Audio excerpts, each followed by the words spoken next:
Welcome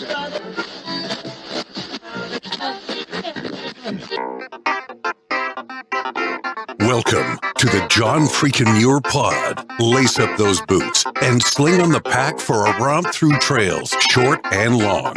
With your host and Renaissance man, Doc. It's time to embrace the suck.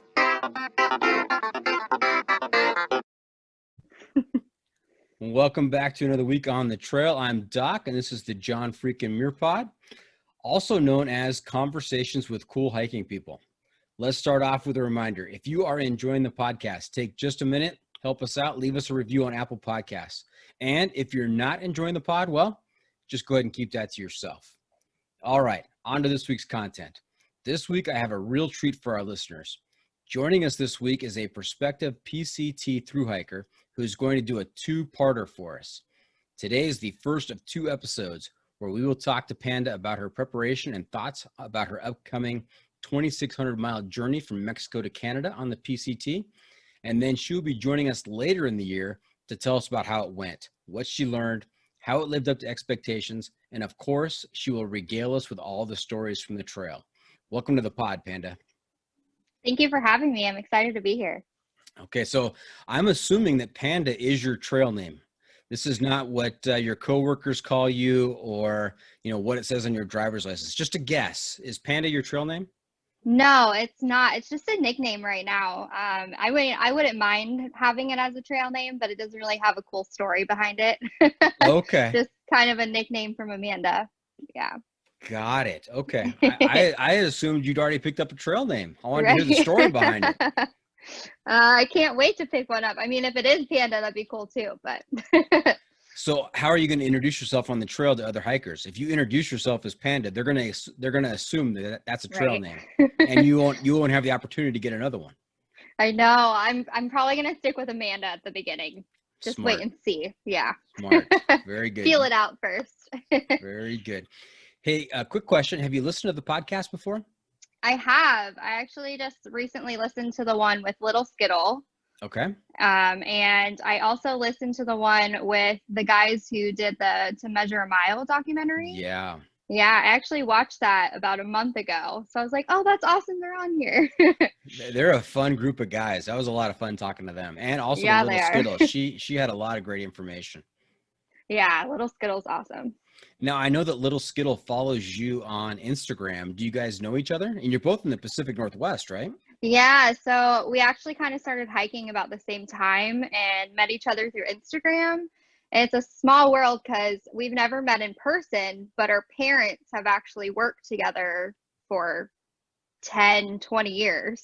No way. Yeah. So she's actually one of the ones who inspired me to get out there as well. Yeah. Small world.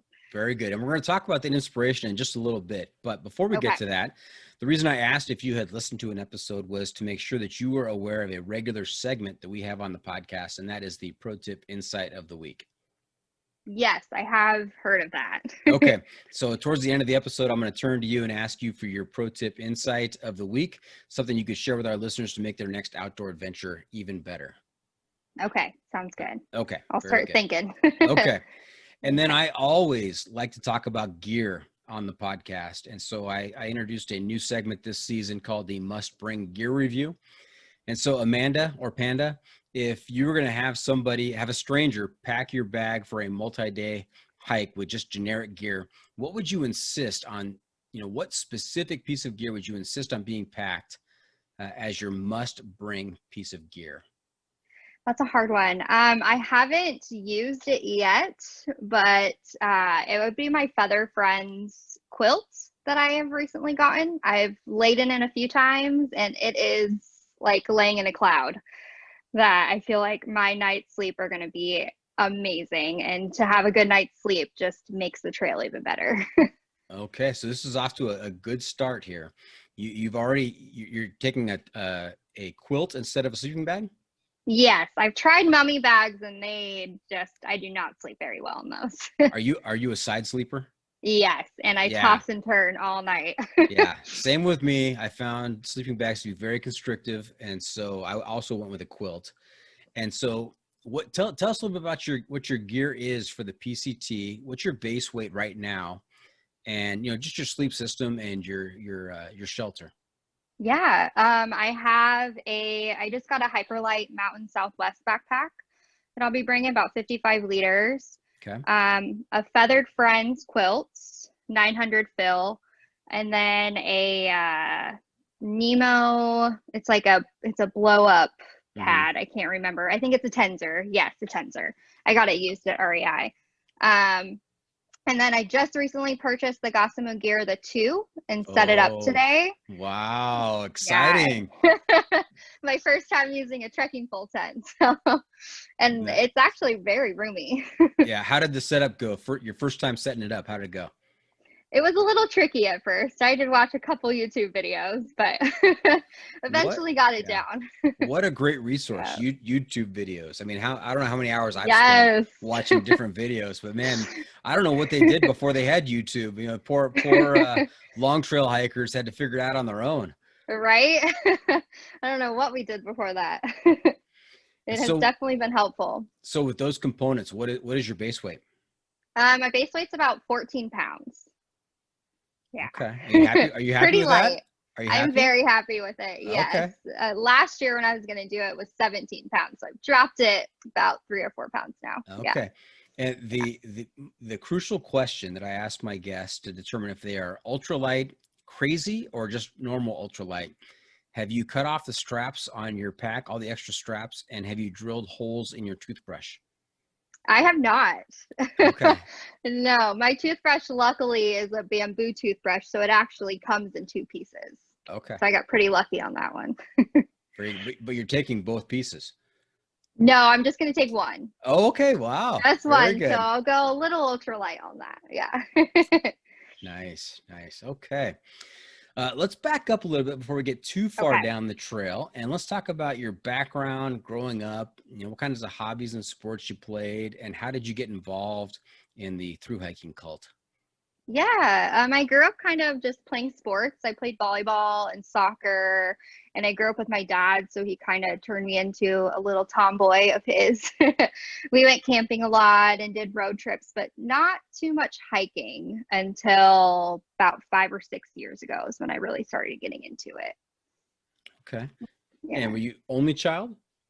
No, I have 2 sisters and 1 brother, so I'm kind of like right in the middle. Okay, and have any of them caught the thru hiking bug as well?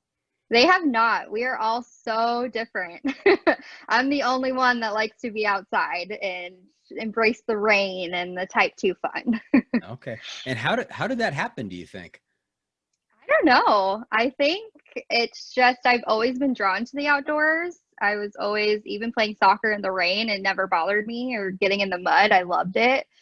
So I think just being outside is what makes me happiest. Okay. And let's go back to that moment when you first became aware that there were long trails out there. When did you first hear about the PCT or the AT and get into your head to say, you know what, putting everything I need on my back, 15, 20, 25 pounds and living in the dirt for months on end, that's a great idea. I want to do that. Yeah, so it kind of started with the book Wilds. I know a lot of people have read it. That's when I first got introduced to the trail, but I never had a thought to do it until about 2.5 years ago. I was working at REI, and a guy I worked with actually did it. Well, wait a second there, Panda. Yeah. You are an REI employee? I was, yes. You were, okay. I was, yes. Yeah, it is an awesome place to work. So anybody out there who is interested in REI, I highly recommend it. They're a great company. Any employee discounts? Yes, you get 50% off REI gear, you get 30% off the store, and then a ton of pro deals. Oh yeah. Wow. So I'm thinking your pro tip inside of the week might be that if you're considering taking up backpacking as a hobby, to work at REI first to get that discount. Yeah, a lot of people actually just get in there to get gear and then they get out. Yeah, it's pretty wild. Wow. Okay. Sorry to interrupt. Go ahead. Continue. No, it's okay. And then a guy I worked with there did the trail in 2012, and I thought he was like the celebrity. Like, no way you did the trail. And he told me that you can do it. There's really anybody can do it. It's in your mind that you can't. And that's when I saw little Skittle was preparing for it, and I was like, well, if she can do it, then why not start preparing for it? And then I just got the idea and just went with it. Okay, and let's talk about that preparation. What kind of research did you do in terms of websites or YouTube videos? Did you find any of those to be particularly helpful or instrumental in your preparation? Yeah, I went to actually an REI class from a woman named Beth, who was kind of going over the logistics of the trail, what type of gear you need, and then followed with a lot of looking at the PCTA website and purchasing Yogi's book, which helped a lot. Mm-hmm. Yeah, we've heard a lot about Yogi. Yeah. Oh, yeah. A lot of good information in there. That's for sure. Okay. And then over what time period did you start acquiring gear? Probably about a year before. Yeah, not too long before. Okay. Yeah. And you just kind of budgeted, you spend this much each month on gear? Yeah. Basically, if not, then all my money would be going to gear. Yeah, kind of budgeted a couple $100 a month, like 1 month get one big item, the next month get another big item, and put a little bit away there as well. Yeah. Okay. And I understand that you were ready to do the PCT in 2020, but then COVID came along and changed a lot of people's plans. And we'll talk about that a little bit later. Okay. But, what kinds of other experiences did you participate in to get yourself ready first for the PCT in 2020 and now 2021? What kinds of hiking experiences did you embark upon? Yeah, well, I started hiking back in like 2015, I believe, with my dog Rufio. We did a lot of solo adventures together. Every day I had off, I was out in the mountains, just kind of getting my bearings, learning about the different trails around here. And my first hike, I actually went hiking in jeans. I had no idea what I was doing. That was fun. And then just kind of worked my way up from there, getting gear, and started backpacking with my boyfriend. I got him into it and he got hooked on it. And any chance I could get, I was out hiking or backpacking in some form.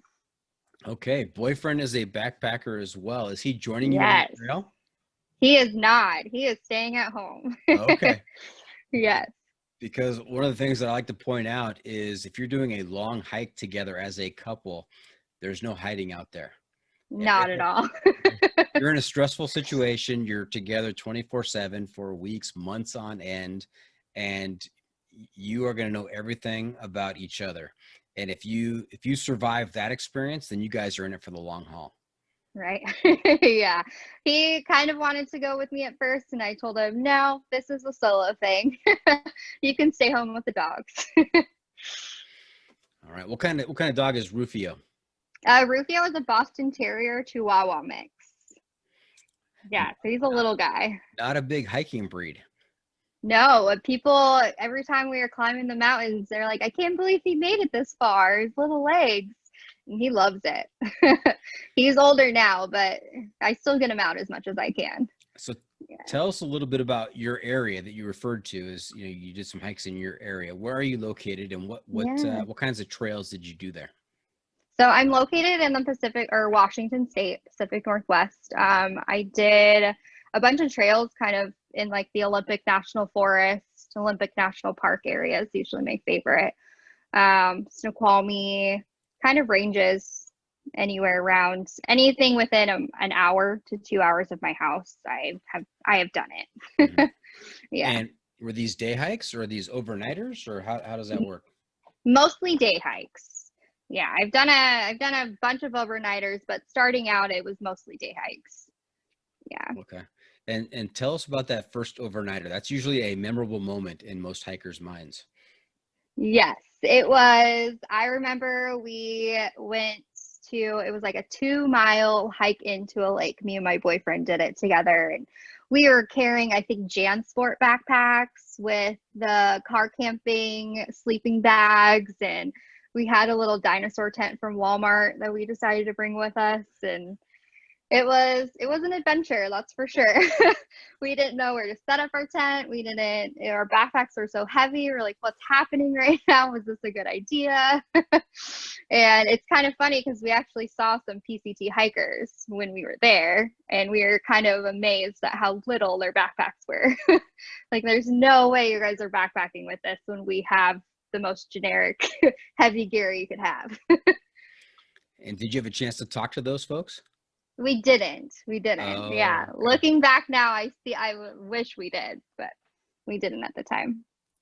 Very good. Now, your experiences are not just limited to Washington, though. You've had some other adventures as well. Yes, we went on a month-long backpacking trip through Thailand, which was amazing. Highly recommend if anybody hasn't been to Thailand to check it out. Yeah. So a month-long backpacking trip. Yes. Kind of exploring. We started in Bangkok, and then we went up north for a week or two, and then we went down to the islands for a week or two and kind of jumped from hostel to hostel, checking places out, living out of our backpacks for the first time. So when you say backpacking, it was a lot of time spent in the cities or back in kind of forests and jungles and stuff? Kind of in the forest and jungles. Oh, I know really? we were in the city for a day or two, and we did not like that. And when we ended up getting up to Chiang Mai in the jungle area, it was a lot of fun. We went zip lining and got to go see some monkeys, and that was a really good time. And we actually went to go and hang out with elephants, and we got to feed them and bathe them, which was an awesome experience.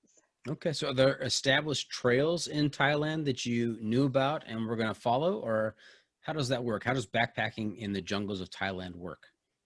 There was no trails that I knew of at the time. I was just kind of had the travel bug and wanted to just carry a backpack with me and go see the country for a month. Yeah, but no trails that I knew of at the time. Okay, so where did you camp then in the jungles? Yeah, we didn't camp anywhere. We kind of did a lot more day trips there. Got it. But we stayed in hostels most of the time. We didn't plan anything. We just kind of went on a whim and did it as we were there. Mm-hmm. Yeah. And was it a very tourist-friendly place? Yeah, it is very tourist friendly. Not a lot of Americans we were a little surprised by. A lot of Europeans. But it was the nicest people, the nicest country, very welcoming. It was an amazing experience. Yeah. Okay. And what is your next international trip? If you could pick anywhere to go, where would the next place to go be? Ooh, I would say New Zealand or Australia. Probably both. Yeah, since you're over there, you might as well check them both out. That's right. That's right. Yes. And I hope when you go to New Zealand, there's a lot of hiking involved. We've heard from a number of folks who have done some hiking in New Zealand, and they just say it's incredible.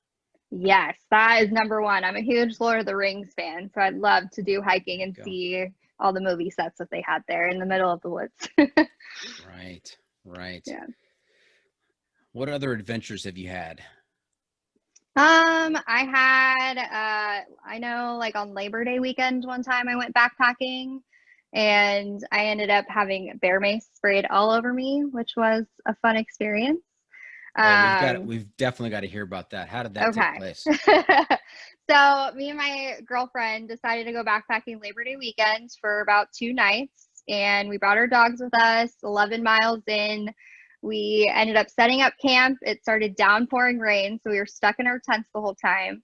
And then as the rain cleared, I went to go get out of my tent, and I ended up stepping on my backpack, and my bear mace was in there, and my bear mace just exploded all over my tent, all over my face, all over my clothes. I remember going to the stream and just like chugging water and just trying to get it all over my face because it got in my mouth as well. And my friend's like, oh no, you're going to get poisoning. You're going to get giardia and we got to get back. And it was not a fun experience. My whole face was burning. It was downpouring rain after about like 15 minutes of clear skies. And we're just hiking back, just miserable, but it was definitely an experience. So what were the immediate sensations of bear mace? Because I know we all know in Yeah. concept how it's supposed to work, but most of us are not on the receiving end of bear mace. So you being one of the few people on the pod who has been, Right.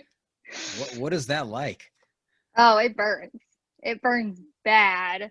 And it lasts for a while. Plus, it's orange, so it's just so hard to get off of any type of clothing, even on your face as you're scrubbing. It just burns. It is not a fun experience at all. Now I'm like terrified to have any bear mace. And was your friend in the same tent? No, she was in a separate tent, thankfully. I mean, my dog was in my tent, but he was fine, luckily. At least he was acting fine. So Rufio, he's one tough hombre. he's very tough, that's for sure. He's little but tough. All Yes. right. And then that's not the only experience. I don't want to call that a wildlife experience because the only wildlife were the two of you and the bear mace. But Right. I understand you have another wildlife encounter that you can share with us. Yes, bees. Stay far away from bees as possible. Me and my girlfriend were hiking and I had to go tinkle. And so I was like, I'm going to pull off the trail. And next thing you know, I didn't know that I was in the area of a hornet's nest. And one landed on my leg and stung me, and I went screaming and running. And we were very close to the trailhead. So I ended up like running back to my car, and the bee just followed me. I was like, what is happening? This bee is just attacking me. It got into my car. So then I had to get out of my car and I was just running around my car as it's chasing me. And then finally I get in my car. I was like, yeah, this is it. We're going home. I'm not. I am not okay. And then when I got home, my leg was just like double the size, maybe triple. And found out that I'm allergic to bees. So That that sounds was like a fun experience. quite a spectacle. Yeah, it was. It was. I was like running with my hands up in the air, just like, what is happening? And screaming and yelling. Yeah, it was a lot of fun. And that experience, I mean, how do you feel about doing the PCT, knowing that you're allergic to bees, and you had that experience of running back to the trailhead and getting in the car and out Yeah. of the car and everything else? Are you ready for the PCT? I'm ready, but I'm scared of bees. So, and I know they're all over the trail. So it's gonna be, I'm gonna have to conquer my fears because I know they sense fear. So I need to not be fearful. And Now, we'll see how that goes. is there some kind of insect repellent that keeps bees away? Not that I know of. I Hmm. might have to do some research on that though. All right. I think bright colors attracts them, which is not good because I have a lot of bright colors, but it's okay. It will be okay. Putting that out in the universe, it will be Okay. okay. That's right. You publish it in the universe and it's good to Yes, go. yes. And so that was your first bee sting ever? Since I was a kid, yes. And I forgot how bad they hurt. And I didn't know that you can develop reactions as you get older. And so do you now have an EpiPen? I do not. I do not. I haven't like officially gone to the doctor to do that. I know my boyfriend keeps telling me to, so that's on my list. I know it's extra weight, but you might want to consider bringing an EpiPen with you, just in Yes, case. that would be a good idea. As an That is ultralight on my list. as an ultralight hiker, I know you weigh the benefits and the drawbacks for those Right. extra ounces. This might be something Yes. that you'd be willing to carry. Yes, I don't want to have to hit that SOS button, that's for sure. All right. So hey, let's talk about your preparation for the canceled PCT 2020 hike. When were you gonna leave? How long do you think it was gonna take you? What were your kind of your food options? What did that all look like? Yeah, I was my start date was St. Patty's Day, so March 17th. I actually ended up flying down to California, and that was the day that they locked everything down. So I flew back home the following day, which was a little upsetting, but Mhm. everything happens for a reason. Um, I planned for about a year. I did a little bit of training, backpacking, did all the research, got gear. I met people online who were starting on the same day and was planning on meeting them down there. When it comes to food, I was going to resupply as I go. Still plan to. I don't eat meat, which is a little hard, but I'm hoping along the trail it's not too bad. I don't mind eating a bunch of sides or rice the whole time, which is fine, or tuna. I'll eat tuna, but just kind of resupply as I go. That was my plan, kind of winging it, hoping the trail provides is what everybody tells me. Like, you can plan all you want, but once you get on trail, it kind of changes the second you get out there. Okay. So. And I know Little Skittle came on here and talked about the fact that she's a cold soaker. Any interest or experience with cold soak?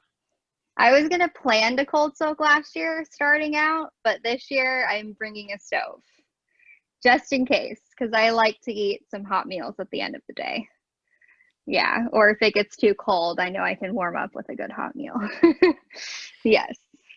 And, you know, you said that you had kind of followed Little Skittle's journey when she did the PCT. What takeaways did you have from her experience? Kind of roll with the punches. I know she went through a lot on the trail. They ended up pushing through the Sierras during a crazy snow year. And I know they got caught in a blizzard during that time, and kind of seeing how she overcame it. Because I remember in one of her vlogs, she was considering quitting because she was having such a difficult time with her asthma and other parts of the trail, and she stuck it out, and her experiences, like, it just made her such a different person from that. And it really inspired me that you are going to go through those hard times, but it's really like those hard times is what makes you the person you are. And it kind of shows you the person you are and the person you want to be from it. And it really inspired me, just all the challenges that she went through. Yeah. And have you guys exchanged messages on Instagram? We have. She actually messaged me last year, like the day before I was going to start, and gave me a bunch of good words of encouragement. And we still talk here and there on Instagram. Yeah. I'm excited to follow her journey as well when I get home from the CD, or when I get home of her doing the CDT. Yeah. Yeah. She actually started that trip last year during the pandemic, and decided early on that it didn't feel right to her to be doing it at that time. And so she kind of pulled out, and it was a little bittersweet, but she felt she made the right decision. So yeah, I'm excited to see how she does on the CDT as well. Yeah, I'm hoping when I get home when we both get home, we'll be able to meet up and hang out, because I've always wanted to hike with her. I've just never had the full confidence to get out there with her, because I know she's such a strong hiker. So I'm hoping after the PCT, I'll have that confidence to get out there with her and hit those big miles. Yeah. Nice. Okay. Hey, we're going to take a quick break. When we come back, we're going to talk about expectations for Panda, what she expects to get out of the PCT, what she's hoping for, and some nitty gritty details about her plans for the PCT. Stay tuned. We'll be right back. And welcome back. We're talking to Amanda/Panda about her upcoming plans to hike the PCT this year. And this is just a reminder, this is the first of 2 episodes. This is the pre-PCT hike episode, and then we'll have a post-PCT hike episode where she'll come back and tell us about everything that happened. So thank you for coming on to the pod, Amanda. So Amanda, PCT, 2,600 miles from Mexico to Canada. Yes. It's a lot of miles. 2,600. That's a lot of miles. Right. So up until this point, what has been your longest through hike, overnight hike? Longest overnight is going to be about 4 days, or 4 nights, 5 days would be the longest. 5 days, 4 nights. How many miles? About 30 miles altogether. Okay. So this is a big jump. You're going from 30 miles to 2,600 miles. Yes. And a very big jump. How are you feeling about that? I am feeling nervous and excited. I'm ready to get out there. I follow a bunch of thru hikers right now that are on trail, and it's just itching me to get out there even more. And so who are you following? Anybody that we've had on the pod? Not that I know of. I know there's one girl, her name is Shannon. Her Instagram handle is Fire Roaming Wilds, if I can remember that correctly. She does vlogging, but she is really great to follow. My friend Nicole is out there at the moment. She actually ended up we were supposed to start together last year, and she got off the trail after about 20 miles and ended up going back on the trail in June and was started in the Sierras and made it all the way to Canada. So she's in the desert right now to finish it at the moment. Got it. And then there's a few. PCT Lizzie I follow is a good one. And I can't think of the others at the moment. Okay. Yes. Now this is a pretty big commitment. This is talking about, 5-6 months of your life where you're going to be away from your family, away from your, not boyfriend, but fiance, I understand. Yeah. I keep calling him boyfriend. I need to stop doing that. Yeah. And so to go from a 4-night, 30-mile hike to possibly a 6-month, 2,600-mile hike, how do you make that leap? I mean, what is the impetus? We talked about it a little bit earlier, but I really want to get down to the kind of the nitty gritty of what made Amanda make this serious commitment to do this hike. Yeah. I know one of the main reasons is I've always been I've really big into history, I should say, like Lewis and Clark, and kind of learning about how like the Oregon Trail, and just really inspired by the stories of people getting out there and not knowing where they're going, or just having their feet guide them and living in the woods. It's also a dream of mine to have like a homestead one day. So that's always inspired me. And just seeing people kind of live life on their own terms, which is something I've always wanted to do. I want to be one of those people that has these crazy stories and inspires other people to go live a life outside of the norm. And just kind of hoping to come into that confidence as well of myself and find out who I am through this and how I'm going to be able to help other people to conquer these types of dreams as well. But yeah, it's definitely a big step. Very nervous. Big step. And talk to us a little bit about the homesteading. For Yeah. our listeners who may not be familiar with that term or that concept, what is that all about?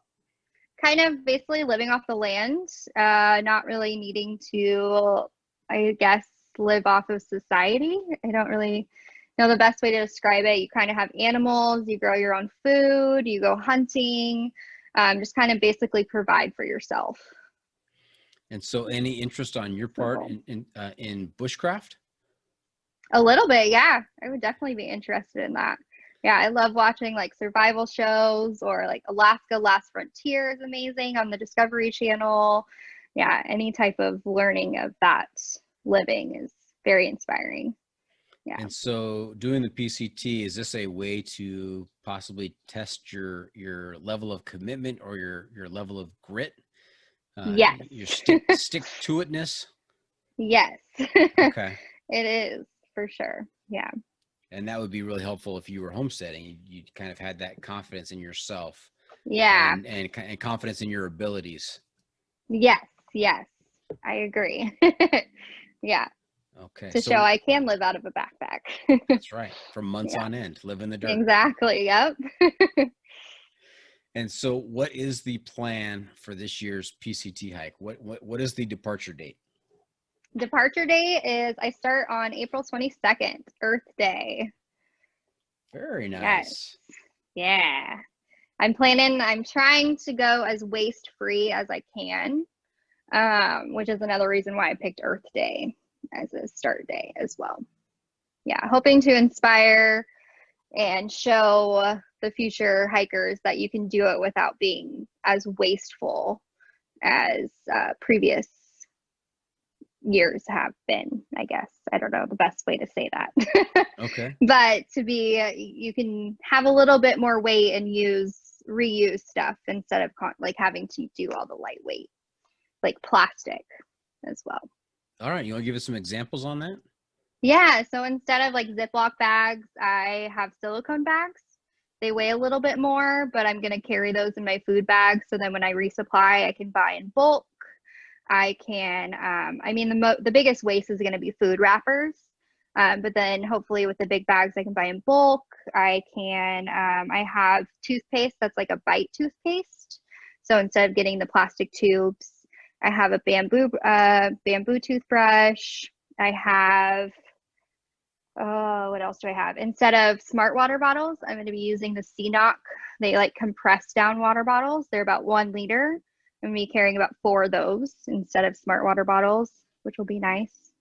And then I'm like trying to think. I know food's the biggest one, but then I also have a Kula cloth, which is like a pee rag. I'm bringing a bidet, like a travel size bidet. This is you're the second person to mention a Yeah. bidet and also a Kula cloth. We talked to Heather Kovach, who is her episode is going to be airing soon. It's about Leave No Trace and some of her strategies. But yeah, she suggested that I type into the Google search bar about the travel bidet, and I told her I was afraid to type that into my Google search bar. You never know what's gonna pop up. That's right. That's right. Yeah. Yeah, I found one on Amazon for like $5, and it hooks up right to my like CNOC water bottle, and I was like, all right, let's try it out. And so I've never used one before. You're going to be paperless. Yeah. I will be. Okay. Any concerns? Have you tried that out in the backyard? I've tried it out, and we'll see how it goes. Okay. All right. We'll see how it goes. This will be one of those items you can follow up with us on in right? the second episode. That's right. Yes. Yeah, but that's kind of my goal, is to do it as waste free as I can. Another good person to check out on Instagram is Waste Free PCT. She's a young lady from Mexico who's going to be coming over and is doing the whole entire trail waste free. Yeah. Okay. So you can learn a lot from her too. Waste free PCT. Yeah. Very good. So you start on April 22nd. Have you heard of Scout and Frodo? I have. Yes. I've listened to a couple podcasts with them on there. Yeah. I'm kind of sad they're not hosting hikers, but I also completely understand why. Oh, are they not hosting this year? Not that I know of, unless they change their minds. But Okay. I saw a post about a month or 2 ago saying they weren't. Yeah. Got it. We had Scout on the podcast, season 1, episode 48. He came on and talked about his PCT memoir, Journeys North, about recounting his 2007 trip. And it's if you haven't read that book, it's an awesome book. It really gives you a sense of life on the trail. Ooh, okay. I'm gonna add that to my list. Okay. And so if you start on April 22nd, what is your projected end date? What's your goal? I'm hoping to be done by the beginning of October.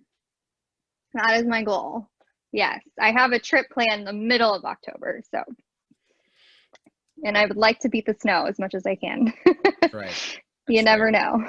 And if you start April 22nd, what is your projected arrival to the Sierras? I'm thinking the beginning of June. Yeah, like the first or second week of June is what I'm hoping for. Okay. The traditional, correct me if I'm wrong, but the traditional date to enter the Sierras is after June 15th? I believe so. That's what I hear. Mm-hmm. Yeah, so I'm hoping with the late April start date, I'll get there like right around that time. And what are current conditions in the Sierras? Have you been monitoring the snowfall? They have. It's been pretty snowy. Even in the desert right now, there's a lot of snow at the moment. A lot of storms going on. So hopefully it's a low snow year. We'll see. We still got another month to kind of see how it goes. But yeah, fingers crossed. Okay. Bigger concern for Panda, the first 700 miles of desert or the Sierras? The Sierras, for sure. And why? I think just because of the elevation gain, I am not super strong and confident hiking in snow and going over such big mountain passes. So that will be a little nerve-wracking. but I'm excited for it. I know it's one of the most beautiful parts of the trail, and all the videos I see of it and climbing Mount Whitney, it's just, oh, I can't wait. And in anticipation of the snow and the altitude, what kinds of different equipment will you carry in the Sierras than you would in the desert? Yeah, I'll carry a bear canister. I might need micro spikes if it's snowy still, or an ice axe as well, which I've never used an ice axe. So that will be, I'm kind of been watching YouTube videos to see how to use it, but I've never used one before. And I'm still debating if I want to mail myself some of my like thicker hiking boots, more for mountain ranges, or if I'm just gonna tough it out with my Hokas. We'll see by that time. Yeah. So you're starting in Hokas. Yes. Yes. Speed Goat 4s. Yeah. Very good. Very good. Yeah. I have found that trail runners have done very well in the Sierras. Of course, my hiking experience in the Sierras is more towards the end of summer, kind of July and August, maybe Oh, even okay. some That's like the September perfect time stuff. to go. Yeah. Yeah. So in terms of snow, though, yeah, that'd be a game time decision for you. Yeah. We'll see. I've never glissaded either, so that will be fun. Yes, that's right. Glissading's a Yeah. good time, unless you Yes. bounce off a rock at the end, like I did. So Oh, no. yeah, that's not so good. So I know, Amanda, that you've done a lot of research leading up to this. You've had 2 years now to dwell on this and plan and get yourself ready. Let's do a little impromptu top 5 list. What are the top 5 parts of the PCT that you're looking forward to? Top 5 sites, top 5 moments, anticipated moments. What do you think? Yeah. I would say Mount Whitney is definitely number one. The Sierras, anything in the Sierras is number two. I can't wait till, I feel like the desert, because in Washington we don't have any desert up here. We do on the eastern side, and I've hiked, once or twice over there, but I'm not a good heat person, so I'm interested to see how that goes. But I'm excited. I've never seen a rattlesnake before, so I'm really looking forward to that. Just to see what they are like in person, and to see all the wildlife and the different type of plants that they have in the desert. Definitely looking forward to that. The Bridge of the Gods, because I'm walking home technically, so I'm really excited to cross the bridge and be like, I've made it home, and have my family there kind of waiting to see me, for sure. And then I feel like, I'm not sure. I know Stehekin. Stehekin's a big one. As much as I've lived in Washington, I've never been up to Stehekin at all. So I'm excited. I know you have to take a boat there, and everyone talks about the bakery and how good the food is. Like, the food along the trail, should be number one, because everybody raves about all the people you meet and all the restaurants and this amazing food that you're gonna have. And so I'm definitely excited for that. Feel like I'm gonna crave a lot of breakfast food. But So Stehekin. yes. So tell me a little bit about that. So I know it's a place up in northern Washington. It's kind of almost like right before you get to the border. And I know you have to take a ferry to get there. It's very limited. But there's a bakery there that everybody raves about. Like, you have to go get food at this bakery. Like, it is, you will regret it if you don't. So that's definitely on my list. I think Scout talked about that in Journeys North. It was kind of the last stop before they had to make their final push through the snow to get to the Canadian border. Yeah, my friend Nicole last year told me too. She's like, none of my trail family wanted to go, so I left them and I went, and it was definitely worth it. So. All right.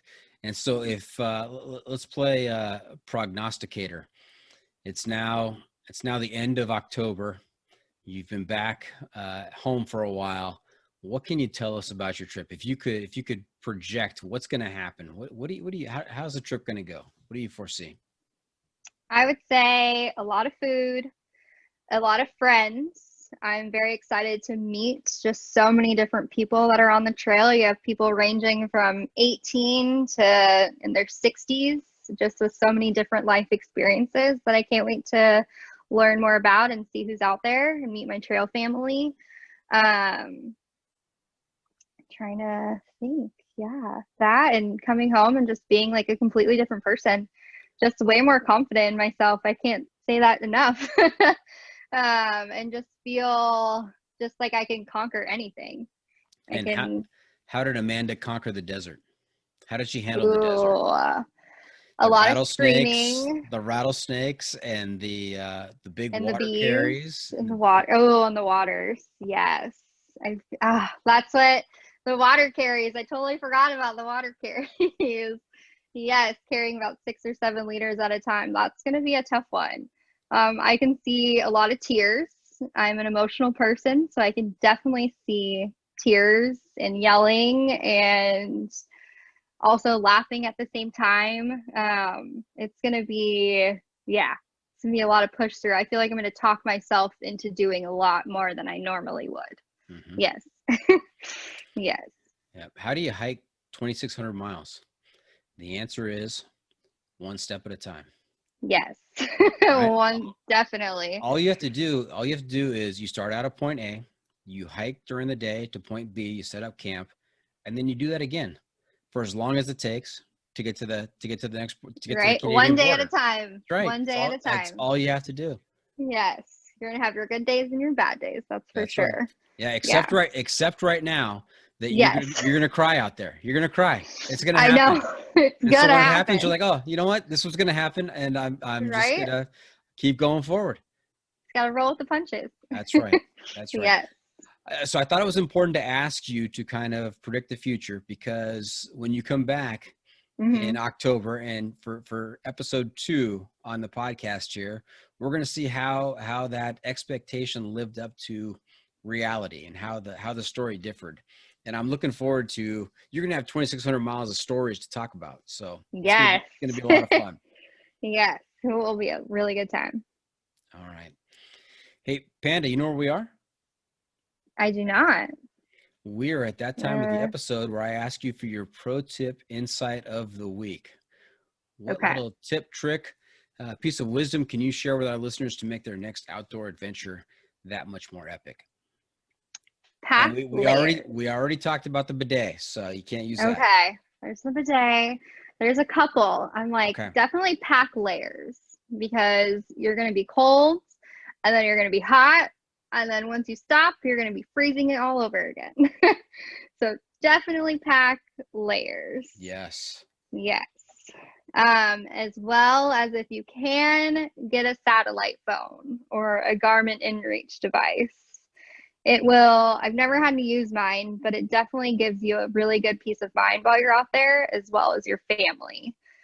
Especially even if it's a day hike or, and you're local within an hour, it's still really good to have. Especially if you get lost or if anything happens and you need help, it's very good to have. That's a good point. Which device do you have? A sat phone or a Garmin InReach? I have a Garmin InReach. Okay. Yes. Yeah, my mom got it for me when I first started hiking, and I take it everywhere. I even take it in my car with me, just in case something happens. Very good. So there you have it. That's it. This bonus episode for season 2 is in the books. Hope our listeners enjoyed our time with Panda. I want to thank her for joining us this week. Panda, how can our listeners keep up with you on social media, and where can they find updates on your latest adventures? Are you going to be keeping a blog while you're on the PCT? Yes, I'll have a blog, and then I'm still debating if I want to do a YouTube channel or not. We'll see. I'll probably record stuff, but I don't know if I'll post yet. But yeah, you can find me on Instagram at Panda with 3 A's at the end, 89. And then my blog is wanderwithpanda.blog. Okay, very good. Remember to check out the pod on social media as well. We're on Facebook, YouTube, Instagram, and Twitter. And if you have comments or clips you want to share, you can send it to me at johnfreakinmuir@gmail.com.